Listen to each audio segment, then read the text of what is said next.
Welcome back to the Playbook Sports Podcast. It's your boy Addison. I got Bobby with me. We're going to be doing winners and losers so far of free agency for the NFL season. We've got a video out as well, just pretty much breaking down top players from each position so far that have signed. So make sure to check that one out. But in this one, like I said, we're going to be going over winners and losers. Before we completely jump in, though, I just want to get a word in from our sponsors. Nate, hit that clip, baby. Before we get into today's video, guys, I just want to give a special shout out to today's sponsors, starting with Goldfine and Bowles, lawyers for the injured. Personal injury, workers' compensation, those are their two things, but any sort of legal advice, they're the people to call. Give them a phone call, 309 673 5144. Tell them we sent you, okay? And I'd also like to shout out SeatGeek for sponsoring today's video as well. Use promo code PlaybookSports on their website to get $20 off your first purchase of $30 or more. Let's get back to the video. Shout out, Nate. Thanks for running that clip. Shout out, Good Finding Bulls. Shout out, Keva. Well, let's just get right on into it. And that is going to be talking about winners and losers. We got two winners, two losers each. I'll just jump right on in and I'll go my first winner, and that is the Minnesota Vikings. Minnesota signs multiple players, is able to re-sign a couple of guys as well. They have signed Will Fries, Javon Hargrave, Jonathan Allen, Isaiah Rodgers, and Ryan Kelly, and are able to re-sign Byron Murphy, Aaron Jones, and their punter. Shout out. Uh, but to me, this is big time. They've shored up trenches because if it's going to be JJ McCarthy, which to me all signs point that it's his, he's got the keys, baby. And if you've got a rookie quarterback, you need to protect him, be able to give him time because if he needs it, it's just not going to be the same as having Darnold, who's been there, done that, and has dealt with all the pressures, seen all the things. JJ's dealing with everything for the first time. So in my mind, getting Will Fries, getting Ryan Kelly, two starters on that offensive line, and one of them being the center position, that's big time importance. I like Aaron Jones coming back, being a running back that JJ McCarthy can rely on. The guy had over 1,000 yards this past season. I think he could replicate it at least one more time. And if the Vikings are able to add another running back in the draft, it's just, I'd love that even more. And then talking about the defensive trenches, Javon Hargrave and Jonathan Allen, both big time D linemen on the inside, run stuffing guys. And I talked a little bit about it in the free agency signing video we did. It's just they're in a division where you have to be able to stop the run. And both those guys give you an edge in that department. So that's big time. And losing a piece of their secondary, they're able to keep another one, though, with Byron Murphy, the re-sign for 3 years, $66 million deal. I really like that. Brian Flores clearly loves him in his system, and he did not want him gone. And so they got the deal done. And I know Vikings fans, I know Byron Murphy is excited about staying in Minnesota. And then the other corner they signed was Isaiah Rodgers, 2 years, $15 million deal. I think he has got upside as a player as well, coming from the Colts and I believe the Eagles. It just, can he reach where he once was when he was on the field? I don't know. There's all that with him in the past, but it's all baggage that no one cares about when you're trying to win right now, and that's what the Vikings are trying to do. Overall, I'll give them the A minus or the A as a team grade for free agency so far for me. It's both trenches getting addressed, a secondary piece, two secondary pieces that are going to be starters and players on the field for majority of the reps. Those are premier positions in Flores defense. And again, it's the running back that they have for the rookie, pretty much the rookie quarterback that's going to be playing in his first snaps in the regular season. So overall, I'll give the Vikings an A. I think they've smacked it out of the park so far, and that pisses me off. But it's just the truth. Bob, give me one of your winners. Yeah, first and foremost, I know you're gonna love this. I got the Bears as my number one winner so far of the Yeah. offseason. Hopefully that does translate to something just for your sake and the rest of Bears fans watching. I absolutely love Ben Johnson coming in and understanding the assignment in solidifying the trenches, especially the offensive line. However, I think you guys also really addressed the defensive line phenomenally. Drew Dahlman, love it. Love the trade for Joe Thuney. I think that's my favorite thing that's happened so far this offseason. Same. I think he's a could be a future Hall of Famer that's coming in, a veteran, still got a lot of juice left in the tank, can play multiple positions, a leader that can help, any guys along their career that you do bring in, maybe, with later round picks, especially at the price tag. I don't really think that matters at all. I think you just needed to make sure Caleb was able to step up into the pocket. And I think with Dahlman, Jackson, and Thuney are doing that. I know, I think Jonah Jackson and Thuney are also do a great job of being run blockers. I know prior stuff with Nate, he mentioned how they were 1A and 1B when it came to PFF run blocking grade, which I think is phenomenal, especially in a Ben Johnson offense where he's going to want to run the ball repetitively, especially in the NFC North when it gets cold outside. Got to be able to run the ball and play defense. And I think you guys addressed the defense very well. Love Dio Odangbo, guy that can play the three tech if needed, also can come off the edge, gives you some positional flexibility. Shoot, if you guys want to come out and have him and Dexter out at D line on pass rush downs, I think that's a great option for you.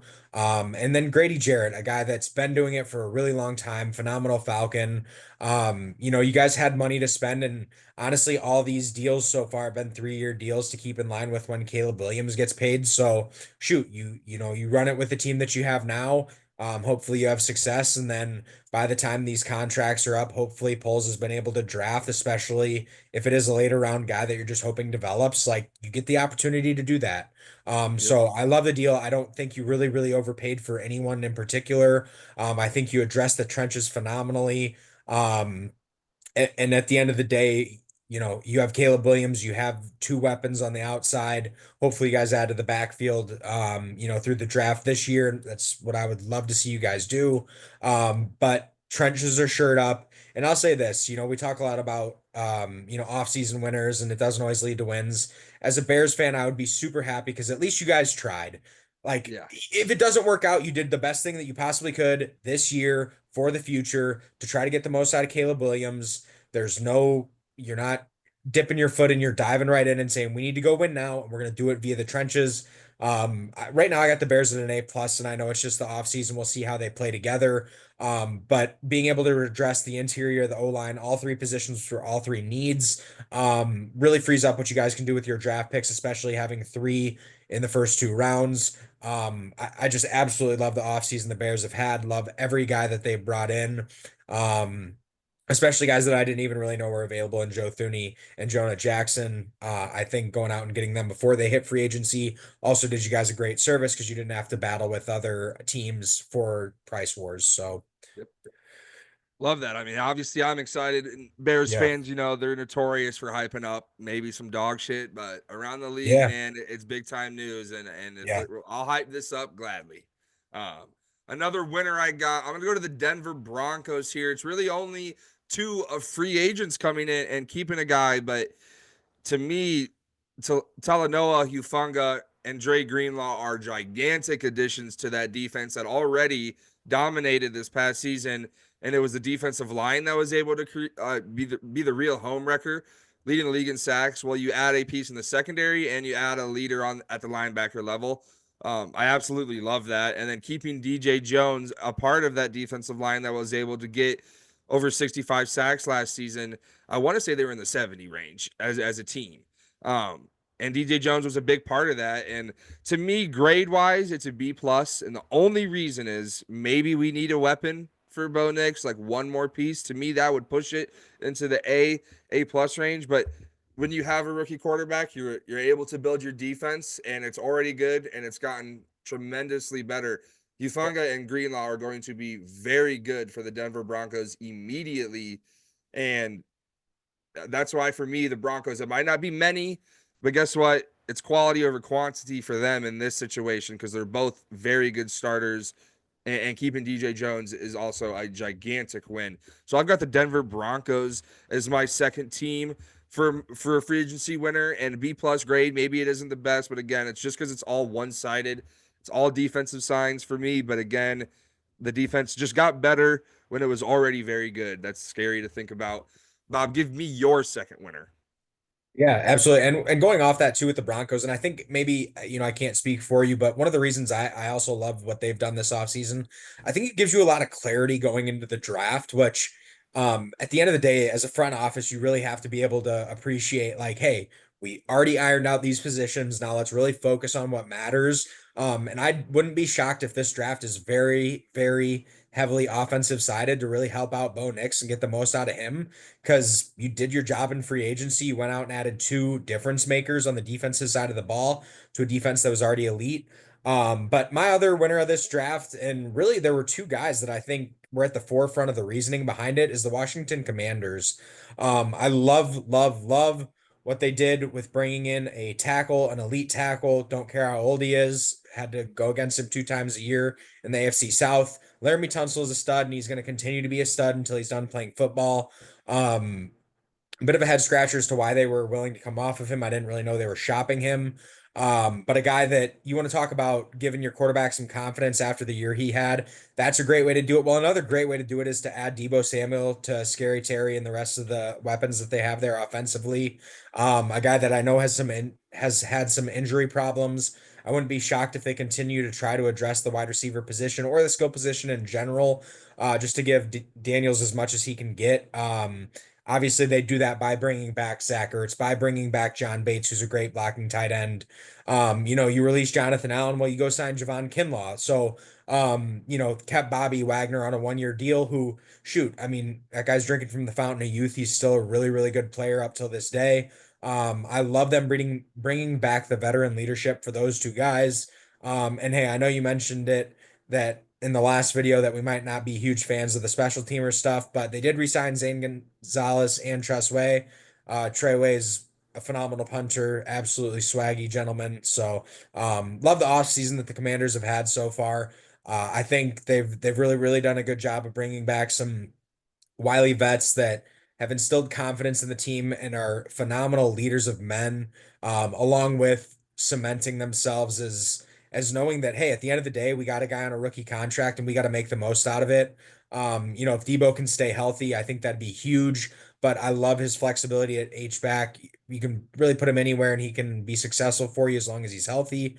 And like I said, Laramie Tunzel, as long as he stays away from gas masks, is a phenomenal player. So Yep, love that. And now we're gonna go and piss off some fans and talk about potential losers so far of free agency. I'm just gonna go both of mine, just rip off the yeah, band-aid and then yeah. let you rip off yours. I'm going to start with the 49ers, and it's not because the lack of signing people, even though their real one signing so far has been Luke Farrell, the tight end, 3 years, $20 million deal. It's losing all these players, but that's what happens to good teams that have been competing for years. When you've lost Debo, Javon Hargrave, Malik Collins, Leonard Floyd, you release Kyle Juszczyk because money's just getting tight. Eventually it's like you're going to look around and go, wow, we don't have a player at each position. And I feel like that's already happened over these past couple of years for the 49ers, but this might be nailing the coffin for Super Bowl window. We'll see this upcoming season, but for me right now, I think they're a loser strictly because other teams have come in and picked things off their roster, and there's not much they can do about it to keep guys. So I got the 49ers as one of my teams that is a loser. And the other team that I have is the New Orleans Saints.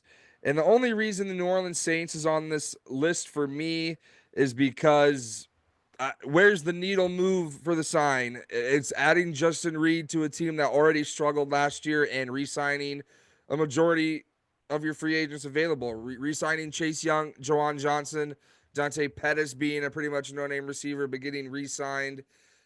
They let go of Jamal Williams. I don't think that's a big loss, but still, it's just where is the gigantic step free agency signing? They've spent big money on guys that were already there when the team struggled, and I think that it's going to continue to stay on that road. Kellen Moore is walking into a difficult situation with an older quarterback and a big contract, and a lot of things aren't figured out for the Saints right now. And I don't know if this has cleared it up for me at least. So sorry, Saints fans, I'd have to give you the biggest loser for me at least, just because it's what's the direction we're going right now. We're staying put, and I just don't know if Justin Reed's a big enough addition to get over any hump that they have in front of them. So I'm gonna go Saints and 49ers as my two losers. Yeah, I love it. And with these teams, I know you mentioned it too, and I know this is just after the legal tampering period. So hopefully these teams can continue to address things. But you're right; those are teams that have not made impressive signings to this point. We'll see where they continue to go. But as high end free agents come off of this list, it's going to be slim pickings. And Yep. yeah, and I guess I'll go with my two next to start. I'm going to go with the Texans. I think really at the end of the day, it just has left me a bit of a head scratching move with what they've done from an offensive line perspective. You got rid of three guys that played on the offensive line for you last year, and one of them was been your left tackle for as long as I can remember. You know, at the end of the day, they did bring in one other guy for it, but getting rid of Laramie Tunsil, Kenyon Green. I know Kenyon Green had a bad year last year, and you did trade for CJ. I will say the secondary of the Texans is phenomenal, phenomenal, phenomenal.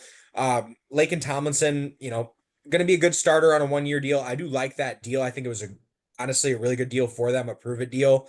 But you get rid of Shaq Mason as well. I just don't think they've added enough pieces just yet for me to really understand the vision. Like, are you just going to go out and draft a bunch of linemen? Well, the biggest issue with CJ Stroud last year was he didn't have protection. Yeah. So I guess getting rid of Laramie Tunsil is just, as a Colts fan, I'm very happy about it. Yeah. Honestly, hopefully that means Latu will have some more production this year. You trade for Christian Kirk. Is that really going to be a huge upgrade? I think Christian Kirk's a guy that's just been a merchant for getting fat contracts and not really producing up to what he needed to. Um, other than that, nothing really moves the needle. They were able to re-sign some guys, but the Laramie Tunsil trade for me is just I'm perplexed by it. And getting rid of two guards on your team as well to a line that already struggled while not adding anyone yet. Yeah, that's the Really, question. Is yeah, it rip is, it and I really apart, hope, not put it yeah, together.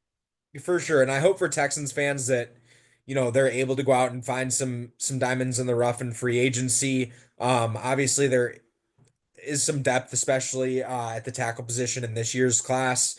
But where they're picking, it's like, who are you really going to be able to get there? So for that reason and that reason alone, I got the Texans as one of my biggest losers so far through free agency. Like I said, hopefully they do continue to make strides in the trenches.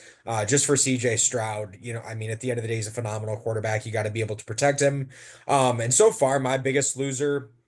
I hate to do this to Colin and Cowboys fans, but it is going to be the Dallas Cowboys. Um, you It's bring fair. in, and I guess my thing is when I was looking at it, they had so much money to spend this offseason. You're resigning a guy that is able to get pressure from the defensive tackle spot, but is he really worth $20 million a year? I don't know. Obviously, I know Jerry likes to bring back his own guys. I do like the Javonte Williams on a 1 year, $3 million deal, but is that really going to do anything for the Cowboys long term? I don't think so. All these deals are very small. They're really betting on people's upside, which I don't love yet.